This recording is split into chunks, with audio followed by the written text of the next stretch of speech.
Sahabat, Anda mungkin sebagian sudah melihat video pertemuan Vladimir Putin dengan utusan dari Jepang.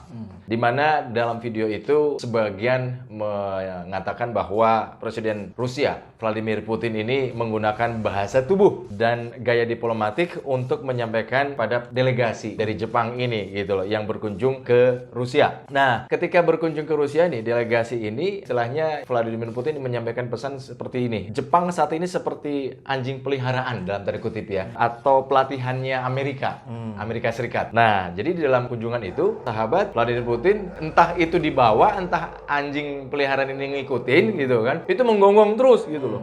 Wah, nggak berhenti. Begitu si delegasi Jepang ini nggak berani mendekat dong, gitu loh. Ketika Vladimir Putin itu ngasih makanan, anjing diam, gitu loh. Habis itu gonggong lagi, gitu loh. Dan itu terjadi cukup lama durasinya. Ada mungkin sekitar hampir 3 menitan lah, sekitar gitu. Menurut saya ini cukup membosankan kalau saya delegasi Jepang gitu kan. Ini ada apa maksudnya gitu loh. Nah, ini oleh sebagian menyebutkan bahwa pesan yang ingin disampaikan Vladimir Putin, bahasa tubuh, gitu loh. Kang Ipul setujukah dengan itu, Kang Ipul? Ya, menarik ya. Ini baru kemarin kita bahas tentang gonggongan anjing di Indonesia ya. Sekarang gonggongan anjing muncul juga di Rusia. Dan memang kita sempat bahas juga bahwa anjing adalah salah satu hewan yang sangat setia kepada pemberi makannya. Dan dia juga hewan yang pandai sekali menjilat kan itu. Kebiasaannya menjilat-jilat. Nah, apa yang dimunculkan di tayangan video barusan yang kita lihat ini, tentu ini harus kita lihat dalam perspektif yang cukup leluasa ya, tidak bisa hanya dilihat dari sudut pandang saja. Pertama, ini kita angkat karena ramai saja di media sosial. Ini menjadi di grup WhatsApp itu kalau pesan tuh yang ada tanda ini pesan diteruskan terus-menerus gitu. Maka ini kita coba bahas sebagai sebuah gambaran dunia politik hari ini. Bahwa apa yang Vladimir Putin sampaikan itu memang menarik sekali ketika kita lihat sosok Putin yang memang begitu tegas terhadap Amerika, terhadap NATO, bahkan terhadap siapapun yang mencoba menegasikan atau mendegradasikan negerinya sendiri. Jadi kedaulatan negara Rusia ini begitu sangat dijunjung oleh beliau gitu. Dan aksi yang barusan ada anjing ngikutin, gonggong, kemudian dikasih makan, diam. Dan yang menarik justru adalah bagaimana raut muka dari delegasi Jepang itu. Tentu kita tahu Jepang salah satu negara yang seperti Indonesia penuh dengan keramah tamahan. Ramah tamahnya itu terganggu dalam raut muka yang kalau kita lihat dia tersenyum tapi seperti yang senyum pahit gitu ya. Senyum pahit atau senyum kebingungan atau senyum yang dipaksakan. Beberapa kali senyumnya itu tertahan. Senyum lepas lagi. Senyum lepas lagi. Dan dia senyum ketika sorot mata Vladimir Putin melihat ke mata delegasi Jepang itu. Jadi tentu ini sebuah situasi yang begitu kikuk, kaku dan tidak nyaman buat para delegasi Jepang. Tapi dia tidak bisa apa-apa gitu. Dia hanya bisa diam, tersenyum gitu.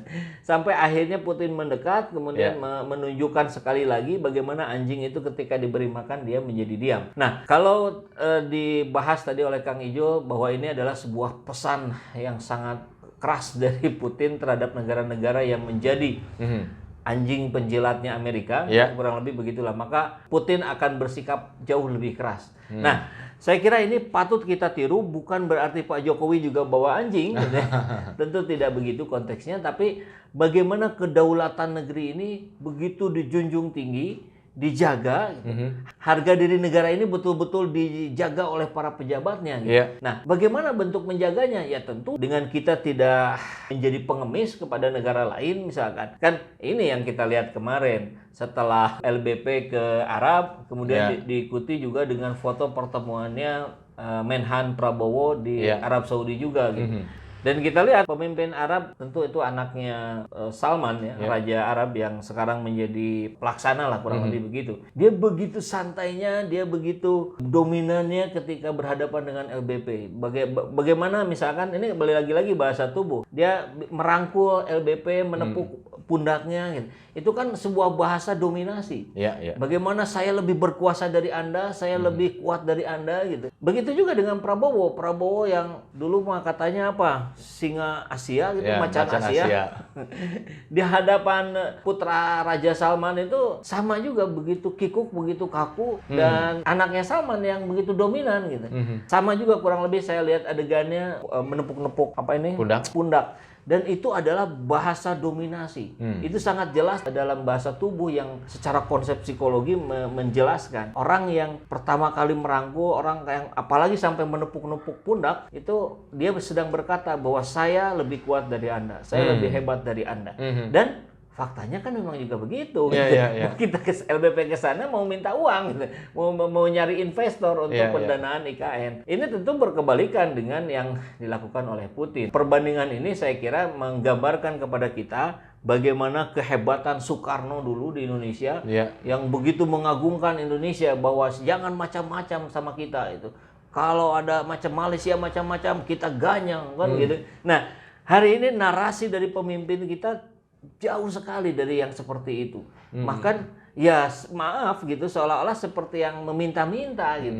Nah, itu kan ya gimana harga diri kita di mata dunia. Nggak ada ketegasan, nggak ada kewibawaan. Nah, ya kurang lebih begitulah.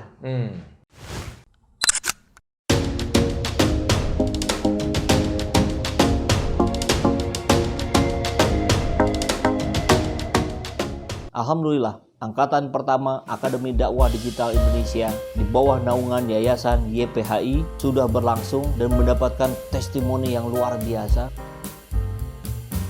Assalamualaikum warahmatullahi wabarakatuh. Perkenalkan, nama saya Muhammad Gofar. Saya berasal dari Kabupaten Bandung Barat. Saya salah satu peserta ADI Akademi Dakwah Digital Indonesia angkatan pertama.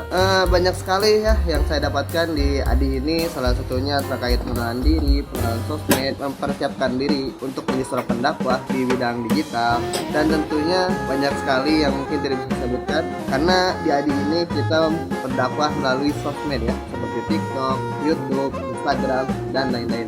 Insya Allah berguna untuk teman-teman semua. Dan insya Allah nih guys, bagi teman-teman yang ingin bergabung, insya Allah Abi akan membuka pendaftaran untuk angkatan kedua. Nah, bagi teman-teman mungkin kita bisa berdakwah via medsos guys. Yuk guys, gabung.